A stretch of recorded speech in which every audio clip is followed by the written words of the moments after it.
So, hypothetically, maybe you get somebody who does bring in some of these polarizing thoughts and frustrations, and maybe they're just in the heat of the moment and they vent off something that potentially offends another group member. How do you mitigate that tension within the group? It's going to happen. Yeah. It's going to happen. If you have support meetings, if you have support meetings on an ongoing regular basis for enough times, it's going to happen. And so one thing that I always recommend to people when I'm training them on how to do support groups, and something that I do myself, is I give everyone a time limit for sharing. And there's a few reasons for this. If you've ever hosted any kind of meeting, you know that there's always someone there who wants to monopolize and take all of the time. They've always got something to say, and and then other people don't get the opportunity to speak. And I learned that the hard way many years ago, where I was just letting people talk as much as they wanted to. And there was an occasion where a regular who came to all of our meetings, they took all of the time, and at the end of the night, a few people did not get to speak at all, and they were very upset.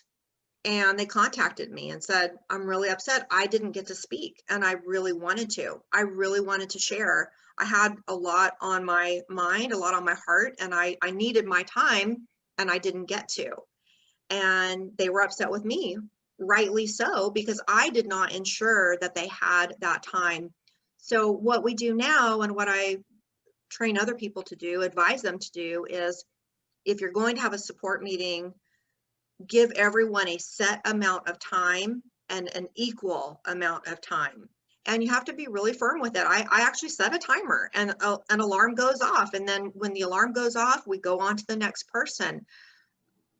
So to your point, Andrew, that also cuts down on the time that someone is able to, can I say rant? Yeah, definitely. Go on a tangent, right? It's like, oh, well, your time is up. Thank you for your opinion. And when you've got a group of people together for a meeting like that, if you have someone who does what you mentioned, I wouldn't call them out in front of everyone. Again, you're going to have a really diverse group, and they're going to really believe in whatever it is that they're talking about. And we've had this happen. We've had people come in who are very, extreme politically, and they feel like that has something to do with parental alienation, or they're very extreme mother's rights or father's rights, and they really feel like that's the issue. We let them have their time, and when their time is up, we say, thank you so much, and we move on to someone else. And the other people at your meeting are going to understand that you let everyone have an opportunity to speak, and you let everyone have they're entitled to their own thoughts and their own ideas. And you can hope that by them coming to the meetings, that they start to have a little more of a balanced view. But it's really not our place to necessarily try to change their view or to judge them. And we hope that as they keep coming, that they'll start to see more points of view and kind of rethink things. Absolutely. Now if someone is really hostile towards someone else at the meeting, of course, we would put a stop to that, and probably ask them to leave if they can't calm down.